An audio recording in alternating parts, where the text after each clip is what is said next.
So welcome everybody. It is my favorite time of the month. It is our With Heart Circle. And I'm Helen Patterson. If you haven't met me and or you're watching this later, I'm the founder of Life Works Well, and we help scaling organizations create heart-centered, high-performing, and healthy cultures. When I first started Life Works Well, it was all about life is just part of work, and without well-being and wellness, nothing works. And I had been the manager in an HR team, in a talent and culture team, leading the work-life program. So that was how I had originally started the business, thinking that's all I was going to do. And my first client, someone that I worked with, was a woman who ran a company called Work Life Harmony. And so I feel like I'm going back to those roots, and I'm sure we're going to be talking about evolution and recalibration and all of those things that were in Aileen's book later.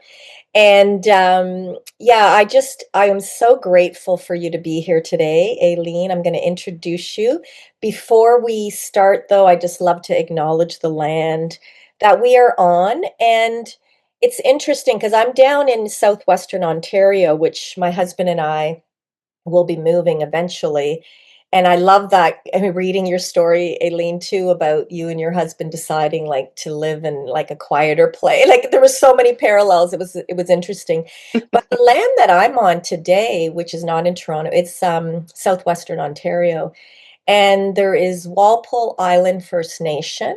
There is the Lunapew, and the Ojibwa. And so I just love to think about, you know, what this beautiful land looked like before and feel extremely blessed. And what is my part in helping, in honoring these traditions? Because sometimes there's that, wow, this didn't belong to us, you know? So just take an acknowledgement for where you are. If you want to put in the chat where you're calling in from, and a little bit about your background. And then later when you come out and ask a question, you let us know a little bit about yourself. So we'll start with that, and we should start with just realizing how beautiful Mother Earth is and how we should protect, especially with all these wildfires and everything that's happening in the world. But today we're going to talk with our wonderful author. So thank you again. And Aileen Edwards is a leadership coach. She's a writer and a former HR, human resources executive, with decades of experience. And just loved reading your story about how you navigated the workplace, leading through change and transformation. And then the added layer, well, first being a woman and then being a woman of color, which really there, let's just call it what it is. There is discrimination in our workplaces still. And I can't believe it sometimes. One of my first jobs was managing the investigations internally for a large institution. So I'm thinking decades later, how are we still dealing with this? But such it is, right? So your story of like rising through the corporate ranks and getting the titles, we're going to have so much to talk about. And do those titles really mean anything? You get there and then it's like, this is not what I thought it was. But congratulations to you to becoming even up to the highest level in HR, which is the CHRO, Chief Human Resources Officer. But really the impact you had on those organizations was wonderful.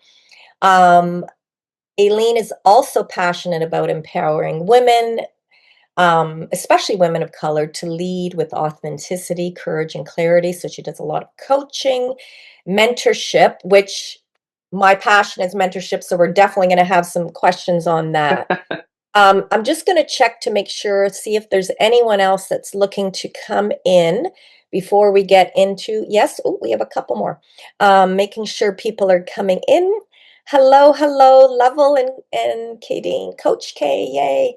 Um, we're just kicking off introductions. And so the first question, for those who have been here before, they know that this question's coming first, but I always love to start with, just add anything else about your background, but the writing process, because there are people that have written books or want to in the future, and it's like, what was that decision point? What made you decide, okay, it is time? I know I read about it in the book a little bit about your friend Elizabeth, but share with everybody here and those watching later, like, what made you decide to do that and how was that writing process for you? Yeah. So Elizabeth started years ago. Her and I went to high school, and she said, you should write your story because we came up together, and we're still friends today.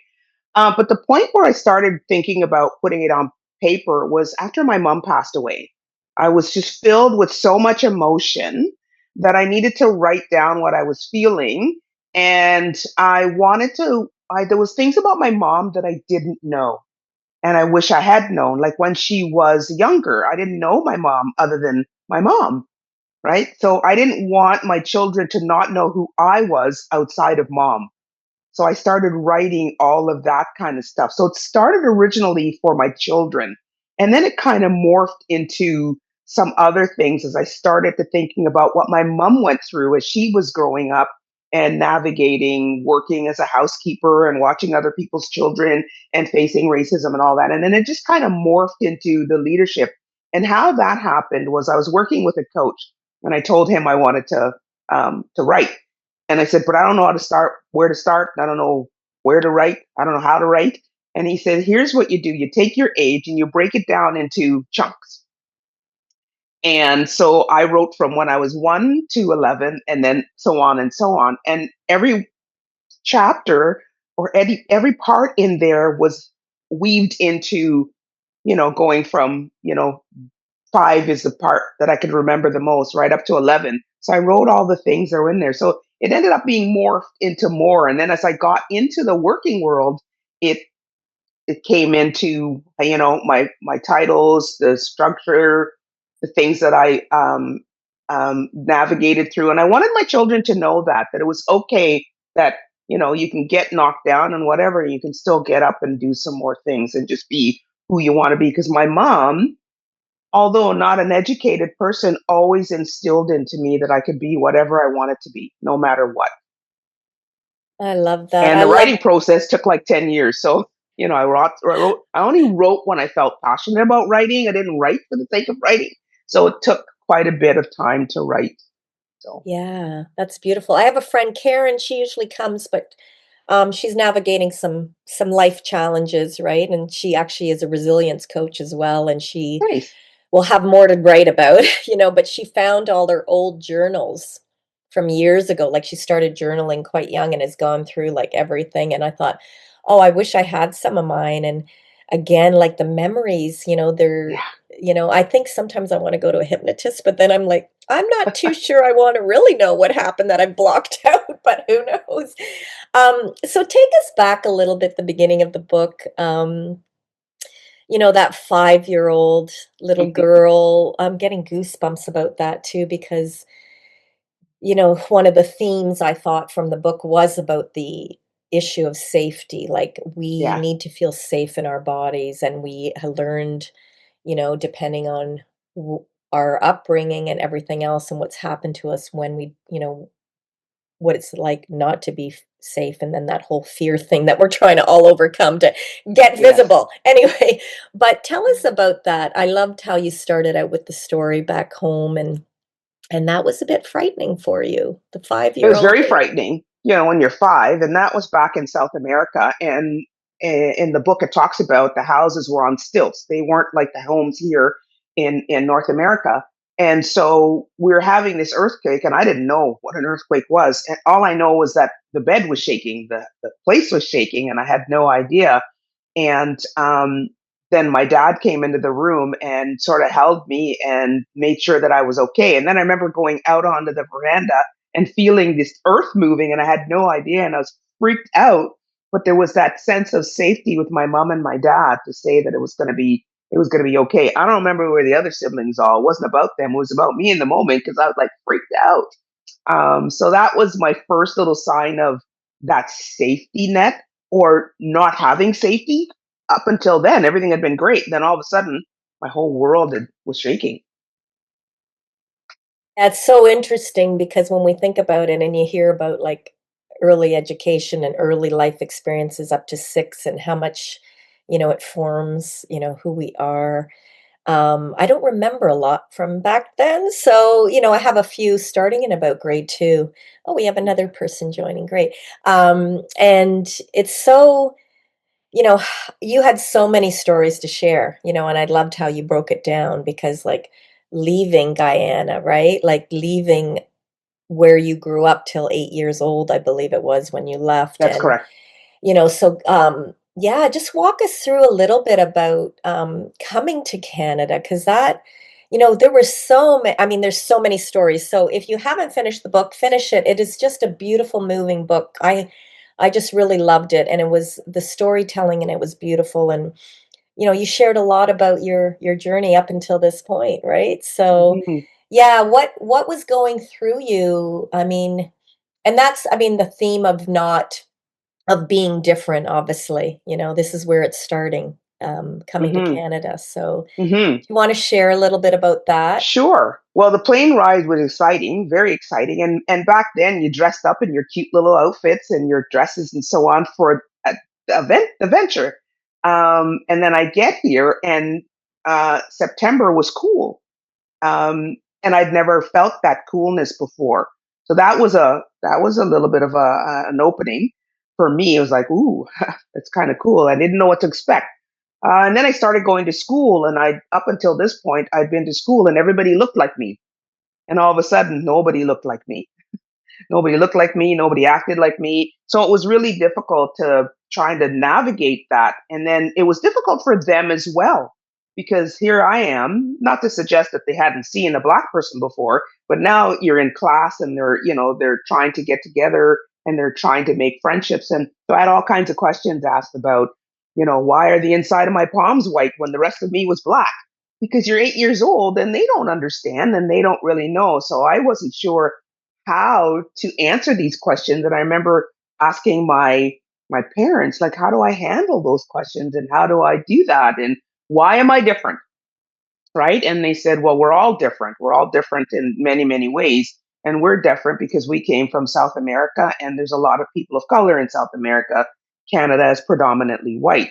And for the most part, at 8 years old, kids are pretty good. We all get along, but there's one or two that are just malicious and ask some inappropriate questions or, call different names and things like that. And I just wasn't sure how to navigate through that when someone called you chocolate face, right? And I was like, oh, okay, is that a good thing? Is that a bad thing? Like you weren't really sure, and you had to figure out what their intentions were behind that. So it was interesting to come to a new country, first of all, and then be faced with something that people don't look like you, they don't talk like you, they don't act like you. It was interesting. Yeah, and I love, like, throughout the book, you're very courageous because many people would just take things. Many people would not speak up or would stay quiet for fear of whatever repercussions, And throughout it, you were one who just you were not going to. Like if the teacher was, you were wondering why the teacher was teaching you differently and staying to clean the blackboard or whatever that story Yeah, was, it's like, wait a minute, yeah, why are you picking me to do this? Like I exactly. just love that. If you could bottle that and give that to everybody else and all the women you're going to mentor going forward, because it's still happening, right?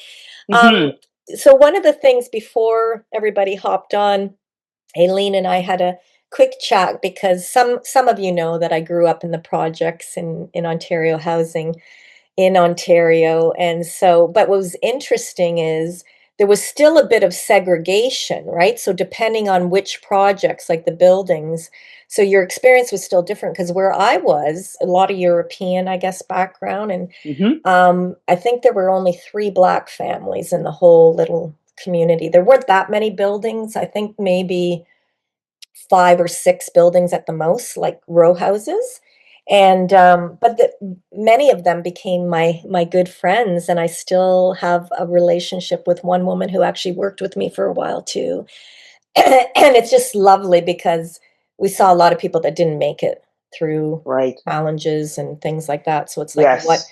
brought us together. But it's just so interesting, like judgment and everything else, because one of my friends, my good friends, her brother was the one that taught me how to play chess out sitting outside in that community. And it's like, there's this lens that everybody has, some assumptions, right? That because you live there, you're just going to be a Yes. certain way forever. And I think we had that similarity and that drive of like doing more. And it's kind of interesting because I wore a chip for a long time about my shame of living there, and, like, everybody had different clothes, and my mom worked hard to kinda make sure we had the North Stars or the Cougars or the Lee Painter pants or whatever, right? I'm aging myself here, but so, it was sad to me to read sometimes that that's still carried for you, like, the experience, because I can't live your experience, obviously, Hmm.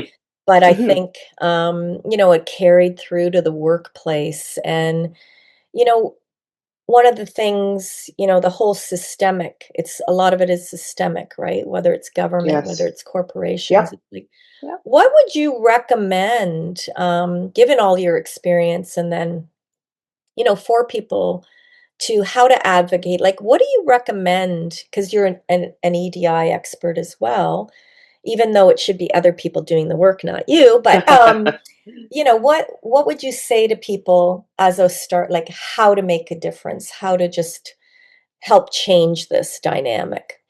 I think education is the key. So learn everything you can about different cultures. So whether that's the indigenous people, like I learned a lot about reconciliation because I went and read the report and I had no idea that was kind of happening. So learn about the diaspora, the African culture, learn about what's happening for individuals, learn about the Europeans and how they came here. And when I did some work for the healthcare Nova Scotia Health Authority, I learned a lot about the Blacks in Nova Scotia and all the things that happened there that I had no idea about. So just, I think education's the key is get to know people, where they come from, their journey, what is different about them that could be interesting to you because it is interesting. So I tell people just learn as much as you can instead of judging or making assumptions. Try and figure out why people are different and embrace the difference. Yeah, I love that. I mean, a few of us here have done this type of work, with an HR people culture background, but it's still one of those things that there's still a lot that people There's still a lot. they haven't taken their own accountability to learn. So, after George Floyd, and I mean, it's terrible that it takes something like that, right? Mhm. To wake people up, Mhm. and we still aren't waking up. But anyway, some of us are, but not everybody. But we started a little book circle. This was a different one than this one, but and we together decided to read some of the books, like Me and White Supremacy, White Fragility. Like we did our own work together. And some of my clients, I did work with them. There was one particular client, it was a media production company. They supported independent media producers. And again, they realized, they looked around at their board and they looked at their people and they looked at the industry, and they're like, wait a minute, this does not reflect Canadian society. This does not reflect the diversity of voices. So Right.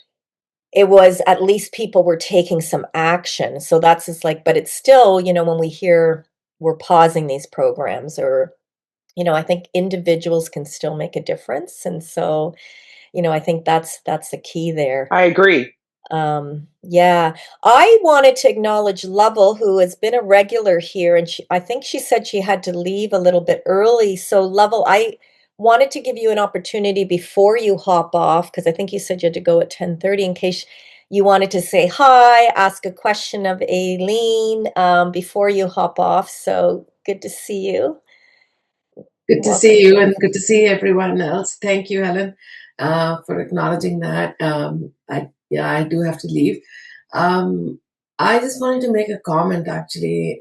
Eileen, hats off to you to be able to articulate that and put all of the thoughts into writing for others, and it resonated a lot with me. I Good. migrated with my family to Canada 25 years ago, actually. This August, next week will be 25 years.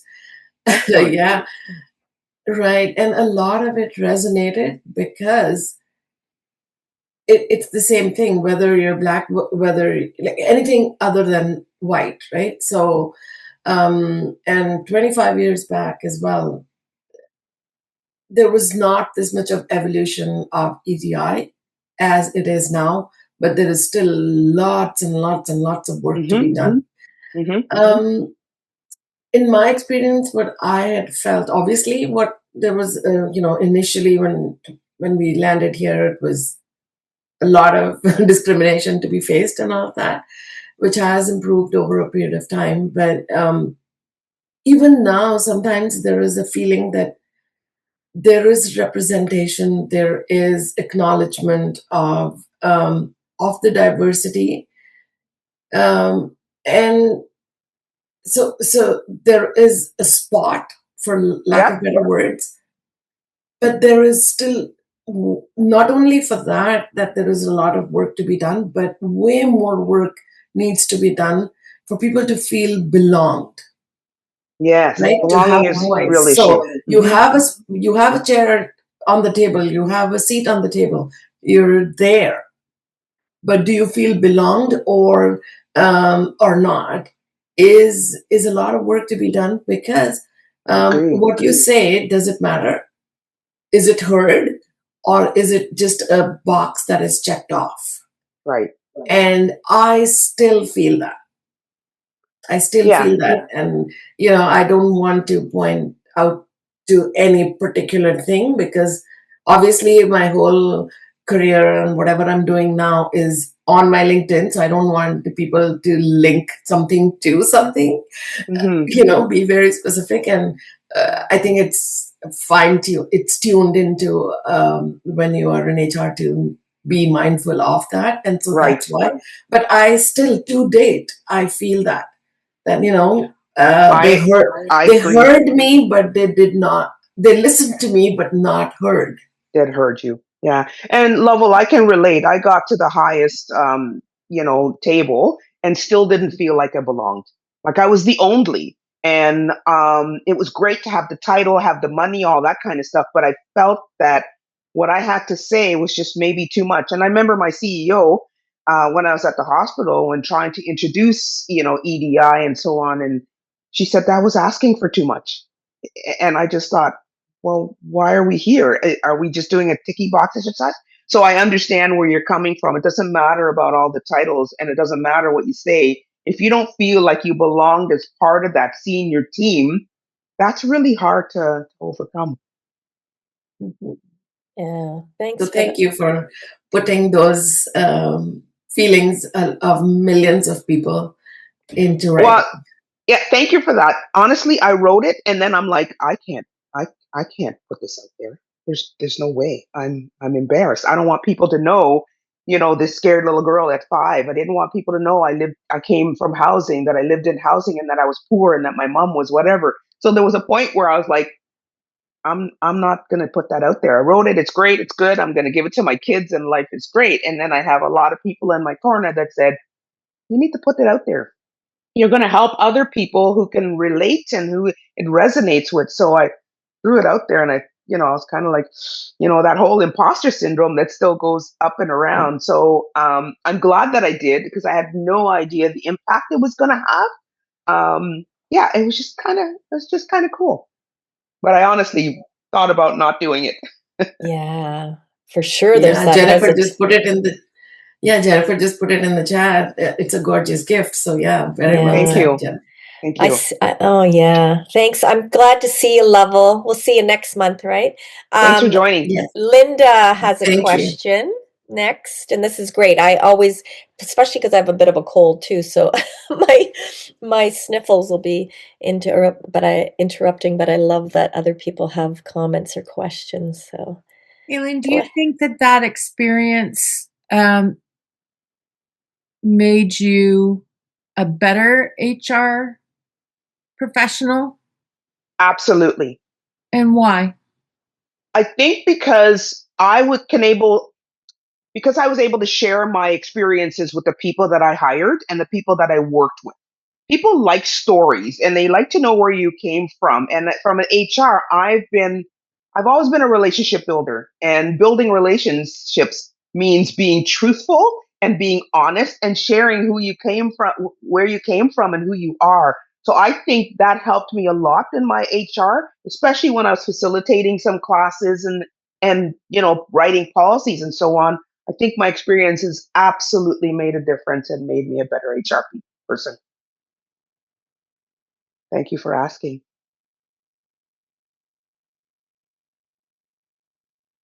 I think Anne has a question too, so that's fantastic. Aileen, congratulations on telling your story. It Thank is you. raw and it's personal, and it's oftentimes difficult to tell a personal, raw story. So, congratulations and kudos to you. Um, I recently, so I too was in human resources, and I too reached the level of VP and SVP, and so I know where you're coming from. And about 3 years ago, in the middle of COVID, I got very angry at what HR was being asked to do because of COVID. Yes. And that was when I made the decision to leave HR entirely. And I went out on my own and I became a leadership educator and a Excellent. leadership advisor and a speaker. And I too recently published a book. And so I know what it takes to write, to get the courage to write that book. I get it. Yeah. But again, kudos to you for doing it, and kudos to all of us who have the courage to put down on paper what our thoughts are all about, and Yeah. then knowing that people accept those thoughts because they're thinking the same thing. They just don't know how Yeah, to they can say see it. themselves in it. Yeah. That's right. They just don't know how to say it. So congratulations to Thank you. you. I think that for me, my life story is a little bit different, although we all have very different life stories. But one of my keynote speaking now is on how resilience found you. Ah, Not that you found it, but how did it find you? And when did it find you? Because we all have resilience in us, but we don't oftentimes know when resilience takes that foothold and makes us the person that we are today. right. It's so true. And so, I think that that's something that you're talking about as well, is that when resilience found you, Yeah. it found you potentially at the age of 5 or between 5 and 8, and it made you the woman that you are today. So kudos again. Thank Congratulations. you. And resilience kept showing up in my life Yeah. as I got older because I saw how resilient my mom was. So that's one of the reasons I didn't want to put it out there. I didn't want people to know I had an abusive father and there was an abusive relationship and all that kind of stuff. But I saw how resilient my mom was when she was being thumped around, and then still showed up for us children and so on. My sisters and even my brothers, I saw how resilient they were not. And I didn't like the were not part. And I thought, I'm not going to take that. Yeah. Um, so I think by being number 5 of 6, I had all those other people that I could see what I wanted, and take what I wanted from with them. So that's how that sort of came about. It's interesting. I'm going to go back to your COVID story. I Mhm. worked in a hospital prior to COVID. And one of the first things, I used to be the head of occupational health safety and wellness. And one of the things when I arrived at the hospital is that their statistics were very low in terms of flu shots and mask compliance and so on. And I tried to raise that. And I worked really hard, had a campaign, everything was great and whatever. And people were like, whatever. And the docs weren't really interested in getting their stats up and so on. But when COVID hit, all of a sudden it was HR's fault because That's we right. didn't do enough to protect them. Back then, I But was a but but whiner. but back then, and even prior to that, and potentially still today, HR Yeah, gets blamed for too much that happens in yeah, organizations. yeah, And it's not HR, it's the culture. of the It is. organization and what comes down from the top. And potentially so many people just have to blame somebody, so they choose the person that puts the policies and processes in place rather than understanding that those decisions come down from the top. Yeah. Yeah. And Absolutely. and so, I that was one of the reasons I got angry. Yeah. And a few other reasons as well. But yeah, I Yeah. mean, it's been a very trying time for organizations since COVID, during and since, for recognizing what their culture is today. Mhm. And if it changed, why did it change and how did you let it get Mhm. to where it is? Mhm. And if it didn't change, great, but do you like it? Yeah. As a leadership team, do you like it? Yeah. Exactly. I see That's Linda's really wants that's something really to. Yeah. interesting. Resiliency, the piece on resiliency is really interesting. And I was chatting with a woman yesterday whose daughter came through school in the COVID year. She's 15 now. She's 15 now, so she would have been 12, 11, 12 when COVID hit. And this woman was telling me that the daughter has incredible, I'm going to say trust issues right now, because I don't know another word at Mm. the moment. Every, while they were in COVID, everything was dirty. Everything was contaminated. Masks on everything, hand sanitizer on everything. And now, so COVID ended, and now nothing's contaminated. But in the mind, everything is untrustable, Yep. unclean, Yep. un.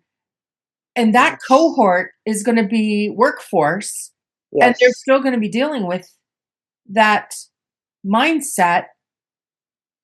So resiliency is going to be an interesting dynamic as this cohort moves from the Mm. classroom to the work world.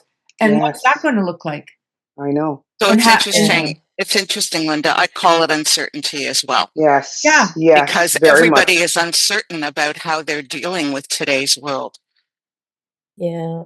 Yeah, there's so many layered issues, Well, and you even think Mhm. about even the work environment going either from being homework yeah. to workplace, but now all Yeah. the real estate is gone. So we're doing hoteling, and we're Yeah. sharing Yes. desks, and we're Spaces. sharing stuff, Yeah. and we're Hmm. thinking about what that looks like. And from someone that was very impressionable at a space in time in their upbringing, that all of a sudden that is now, oh, is it safe? Yeah. So the Yes. Oh, safety there's a whole factor, right? Interesting. myriad. So wow, like Yeah.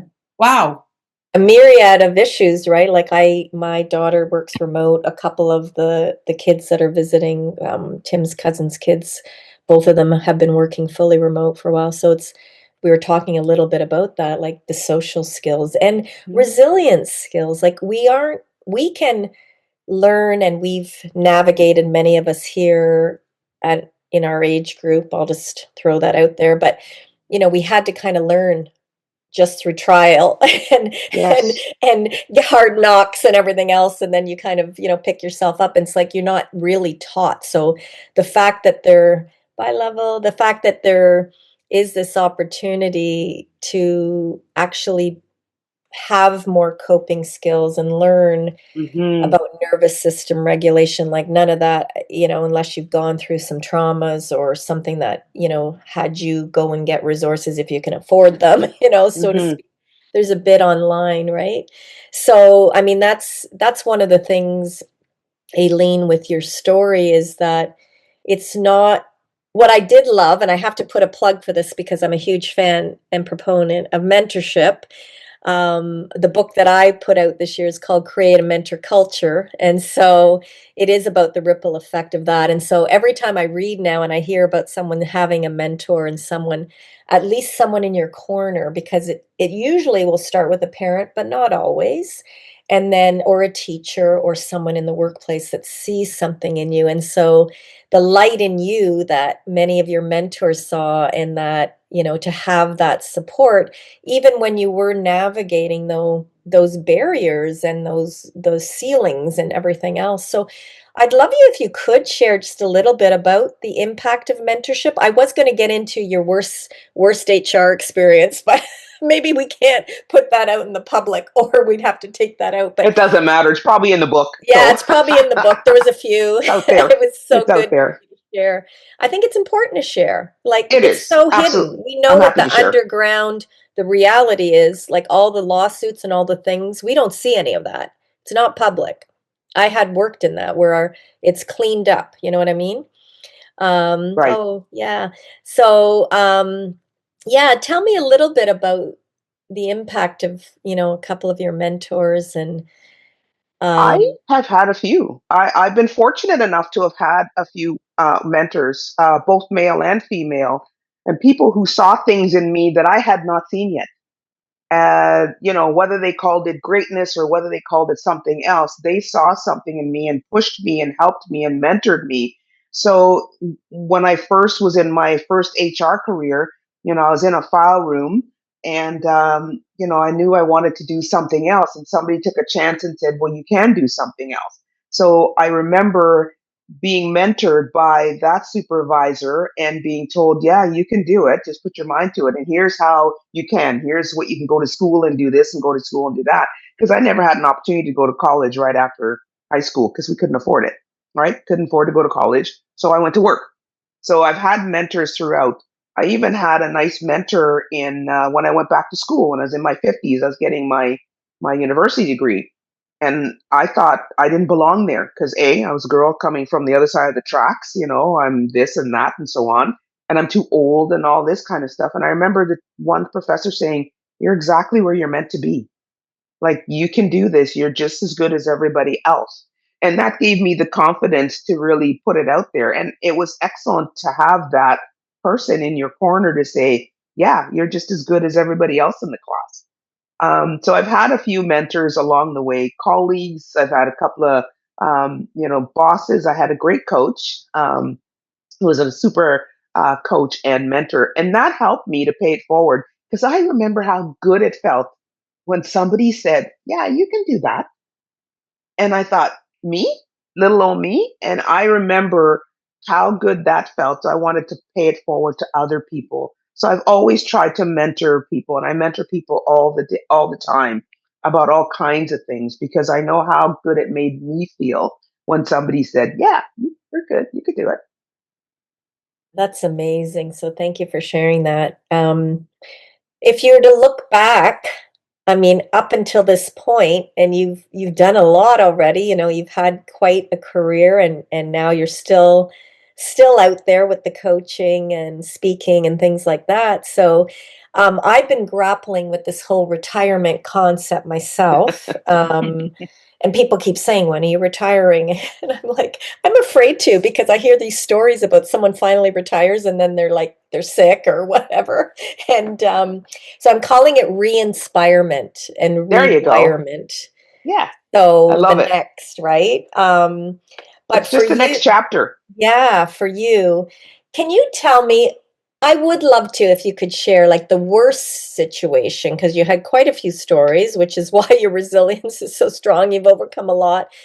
The worst such situation in the workplace, and in looking back at it, like what could have been better, and then maybe even on the other positive, like what was the most exciting thing for you in your career so far? Right. Well, this one was probably not in the book, but I remember earlier in my career when I was an HR consultant in an organization, and I was having my second child, and I had to go on mat leave. And I'd been at this company for several years, and I was the senior of the two HR people. Then went off on my mat leave, but hired a young lady, a young white lady, and she had just started her HR career. And again, here's my mentorship and paying it forward. Let me give her a chance because when you're young and when you're just getting into the workforce, it's an opportunity for her to get in there for, I think it was like 6 months at a time. We don't get 18 months like we get now.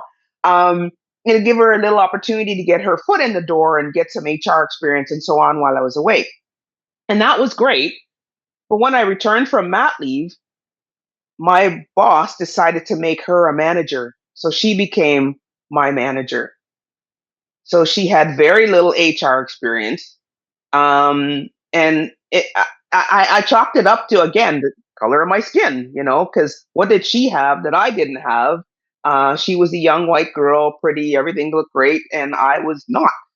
And so that was really, really hurtful for me, really hurtful for me. That hit the core. And I didn't stay there very long because I didn't feel valued. I had put in everything I'd had into it. And then I was just sort of shoved aside, and a management position was created, and she got it. So that was hard for me. Yeah, before we jump into the more positive, but it's so it's such a thing that happens all the time, and now with the longer leaves, right? That person is gone, and then the Yeah, person that's replacing, and then the manager wants them because they think they're better, and it's like, well, maybe it's just because they have, but to feel that, and I know, and I my heart goes out to you, and I just wanted to acknowledge that too, like the thank stories you you. shared about being overlooked and having more experience and not getting that next role and all of those things that of course you're going to look at it and say, well, it's because of this color of my skin. And we have to keep, as champions, many people that come to these book circles are advocates and allies in some cases, where they really do believe that we have a voice too, to call it out, like call people in, but many Yeah, times it's call it out, because it's like yeah, it's not going to change, and take a look and hold up, like this is what's really happening. But you still have done amazing and persevered, and you're paving the way for many others to not have to. And there's been so much beauty in people sharing their stories. I was hoping that a friend of mine who runs Black Mentorship Inc., if you haven't ah, met her yet, no, Evangeline can't say that. Chima, she, again, because of adversity in the workplace and stories, decided, you know what, there's no one here that I can look up to, and I've had these situations, so I'm going to start something and provide mentorship for youth and people, new career. And so she's just doing really well, 5, 6 years into her business, and in providing like mentorship Mhm. for individuals. So you should check that out. I'll connect the I'll two of do you. I that. think you Thank would. you. Yeah. What I So was going to now, say is, before we go on, is that my default wasn't because it was the color of my skin. Like, I never thought that right out the gate. It wasn't until I got a little bit older and did more research and saw the statistics and had other people tell me about that stuff that I thought, oh, maybe it was because it was the color of my skin. But it wasn't my original default, because I was raised in white Canada. I have all these yeah, different things. This is how we got together. It wasn't until later that I thought, oh, she got the job because it must have been because she was a white girl, and I don't know, but that's not yeah, my real default. yeah. You And I asked mean, a it. question. I can tell by your mindset, right? Like you are a big believer. You could tell in your story that I can do it if I want to. What's Yeah, stopping me? And you did. yeah. Yeah. So go on. Sorry. You asked about a positive part of it, and becoming a CHRO was really great for me because someone tapped on my shoulder and said, "We want you to come. We've seen what you've done at this organization. We've seen what you can do, and we want to have that here. So come and be the CHRO."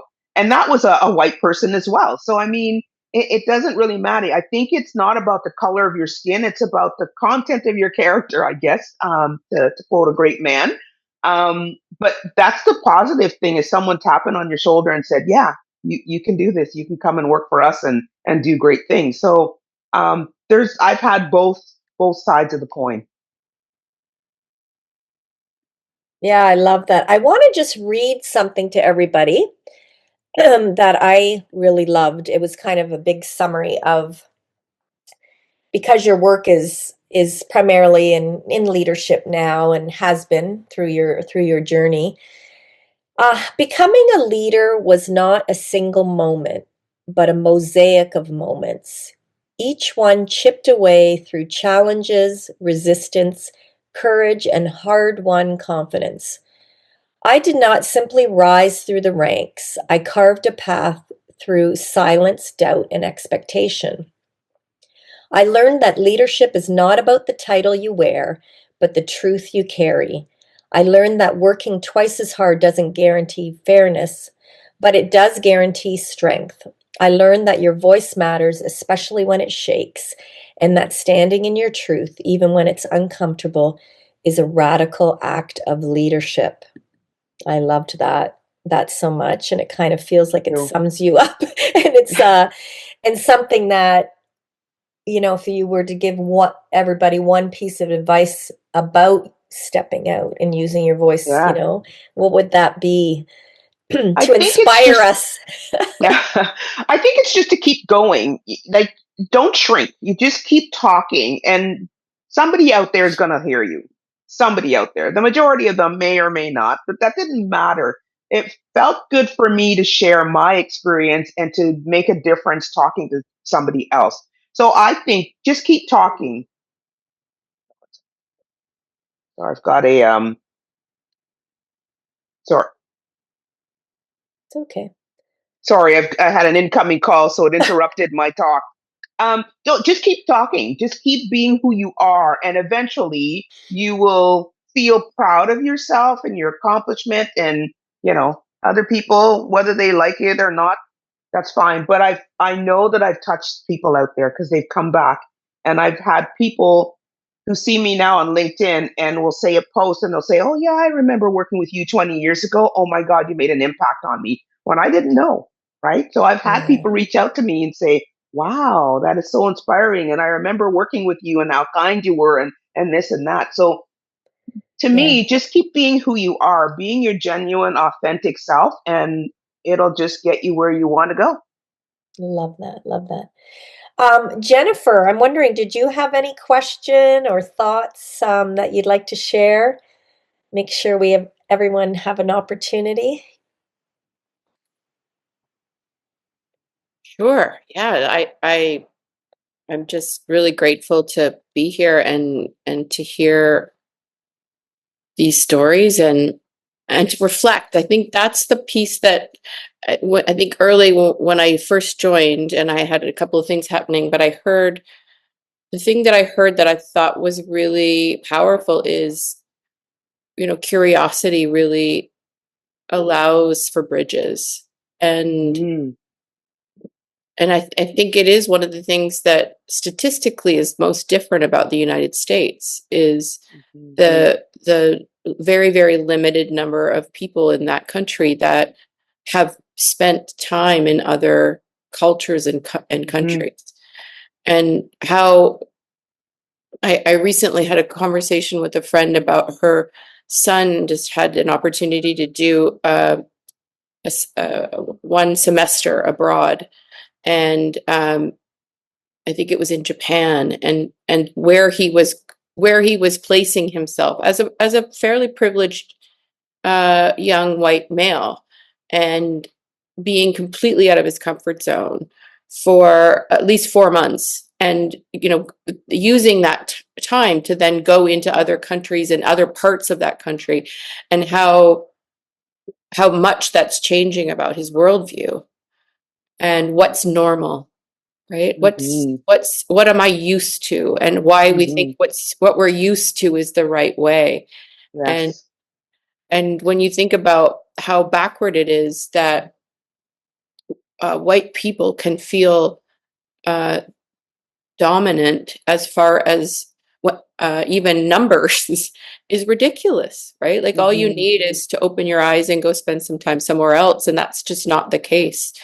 And we have so much we can learn and So much. benefit from each other, and that we have so much more in common than we do in difference. But that curiosity is so important. And this question's emerging, and it's emerging from a place of curiosity. But I do wonder how we navigate sometimes I feel like sometimes DEI has taken curiosity from people and taken connection from people in some places where we as practitioners maybe focused on some of the wrong things with good intention, with very good intention. And now there are there's evidence that it's an exercise rather than an Yes. opportunity for people to come together and, like you said, be themselves and then Yes. leverage that talent to the best of our ability. So I'm curious about your thoughts on that. I agree with you. And exercise is the word that I would use. It's become an exercise. But we need to continue that education because a great part of EDI is people feeling that they belonging. So now they call it DEIB. They threw the B at the end because belonging is really, really important.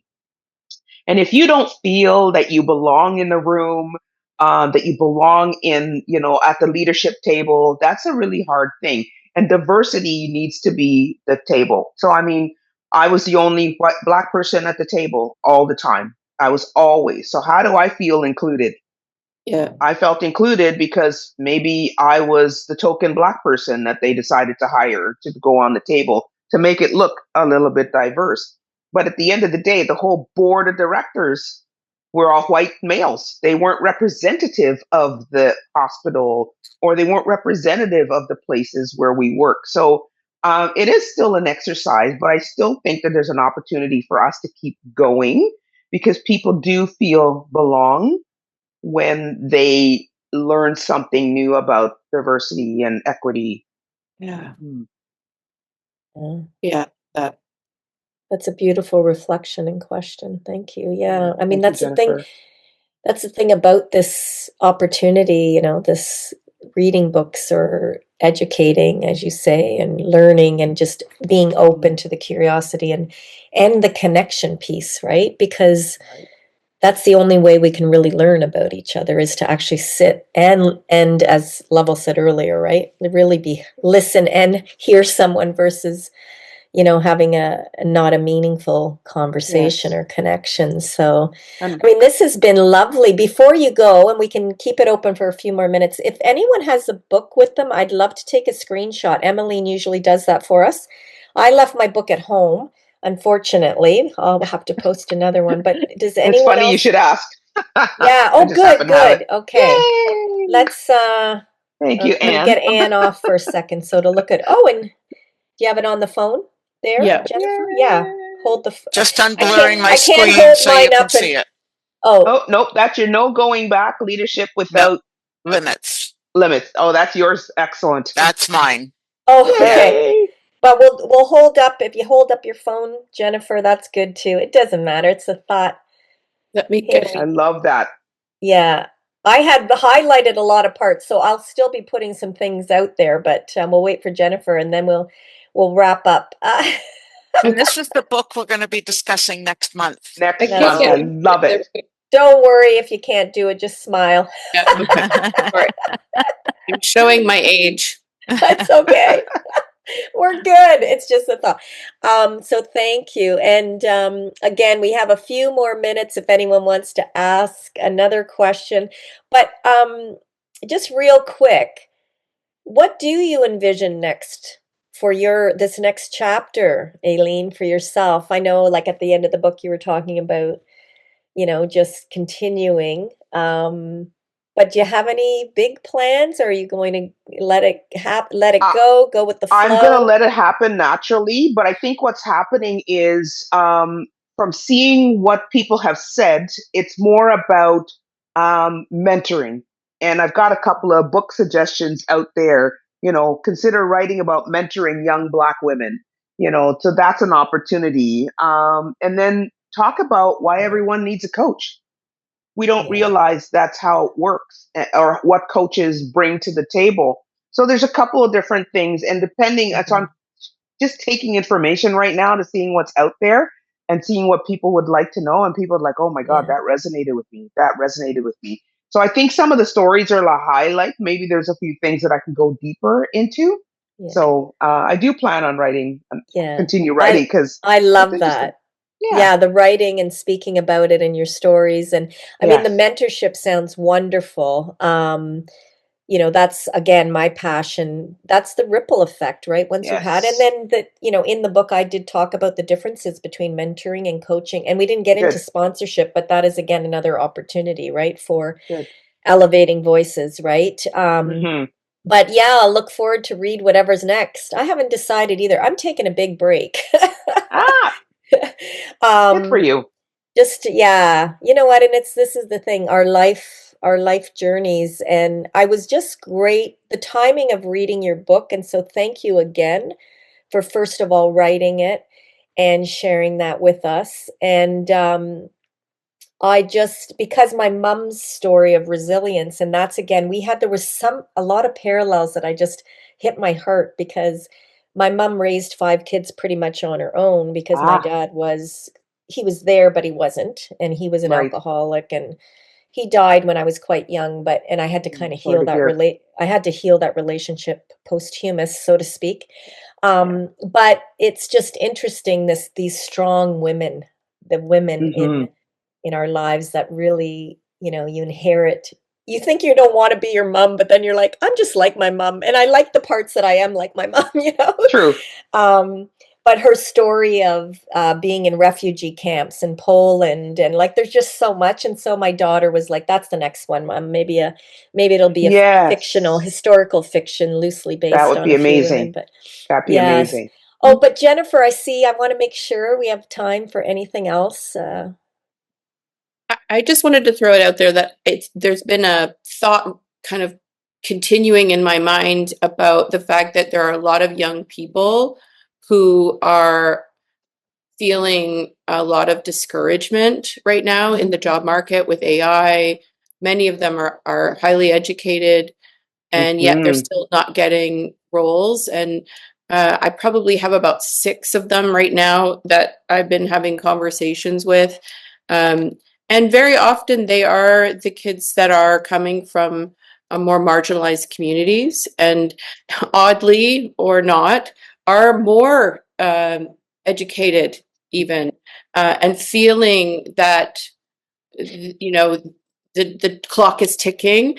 And so I've been thinking, Yes. how could how could I um, create a bit of a community of people who come Hmm. together and start to offer. I have so many career coaches in my network, HR Mhm. professionals, mentorship professionals. Like, could we kind of come together and sort of wrap our hands around some of I these think young that's brilliant. people? I think that's absolutely A brilliant. And that's the community. thing about supporting people. And that's for me is paying it forward because I had a couple of people that were good for me. Mhm. So I would like to be that person. In my book, I talk about I'd like to be the coach for young women that I didn't have when I was navigating these waters. So Exactly. I think that's a fabulous idea, Jennifer. Yeah. So I will Yeah. continue to explore what that could look like. I think it would Yeah. be just a bunch of people coming together and Mhm. sharing what they can, and in the way, I don't Yeah. know what it will look like, Yeah. but And us women, I we've got can a lot vision to that give. We're for you. strong. Collaborating with others and sharing their, different aspects and just having them on as guests. Simple as Zoom. We'll yes. chat.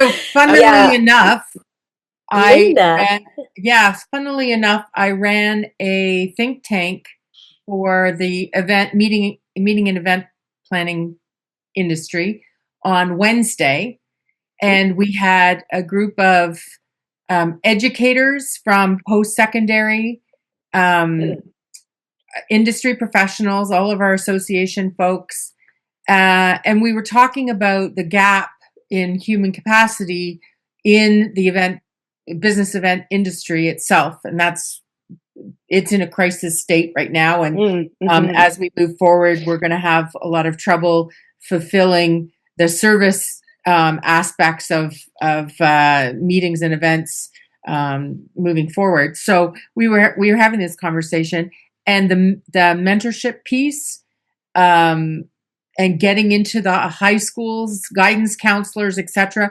was exactly one of the touch points that we are moving forward with. So Jennifer, Excellent. I will reach out to. I have reached out to you on LinkedIn, Yeah. and Excellent. we can get you into the mix for our fall meeting and figure out what that could look like from a Love that. a mentorship opportunity outside of traditional education, because I'm not sure that they have capacity for that in the high schools, but definitely need that for work world, right? Yeah, and That's Linda, I great. I don't love it. know Close that gap. do you know Mentor Canada? Yeah. Yeah, and I'm part of the International Mentoring Association. And so there is like that's the whole point is not just in corporations, but in communities. Like there's Yes. thousands, tens of thousands of youth looking for mentorship in Canada alone. Yes. And those And marginalized it's hard to communities. get the Yes. volunteers, so finding even corporations giving opportunities for people to have time off to do it. I write about all of this in my book, by the way, so I'd love Yes. to be Yes. involved too, Linda. But I don't. I just have a couple more minutes because I do have to go somewhere. I have to drive. But Anne, I'll leave. I see you have another question, and then I want to make sure Aileen can give her information as to the best place for people to get in touch with her, or if they're watching this later. And over to you, and then we'll probably wrap up. I'll keep this very short. Aileen, Linda, I've sent you both LinkedIn Oh, requests, perfect. so that'll be great. And also, Lovell and I have a monthly meeting called Unfiltered Insight Exchange, where we bring leaders together for conversation, learning, and sharing of information. I can put you on our mailing list if you're interested. We do it online. Sometimes we meet in person, but most times it's online. And it's usually the second Tuesday of every month. Oh, beautiful. Yeah, that's And great. Jen, it's great to see you. It's been a while. Yeah, yeah. And next month it's Anne's book, so I'll be sending out an invitation for that for anybody that's been here. And if you want to unregister anytime, that's fine too. But I just love it, and I'm continuing till I'm not doing one in December, and it's just been fun. I think the after Anne's book we have, I think it's Gorgeous Goals by Julie Ellis. What her last name? Sorry, mind blank. But I'll send out a note. There's a few good books coming up. There's another one on trauma informed leadership that's coming Excellent. out. Carolyn Sora. Yeah, so some great things. It's just it really brings me joy. So again, Aileen, I want to thank you for writing the book, for taking the time to be here and sharing more. And I'm sure that we will all be in Thank touch. you. Where's the best place for people to reach out? I just If popped it in the okay, chat, so you can reach me on LinkedIn. My LinkedIn is there, or my email is there as well. amedwards at aimconsulting.ca. amazing, amazing. So thank you everyone for Thank you participating. for all being here. That was very nice, and it's good to And Great see you, session. Linda. Thank you, Aileen, for sharing. yeah, and keep sharing the book out there. And Yep. we'll see you, Anne, next month, and You anybody else will. that can join us. And have a wonderful weekend, everybody. Thank you. You And all Take do the care. same. yeah, Have a great thanks weekend. again. Bye. Have a great Bye. week.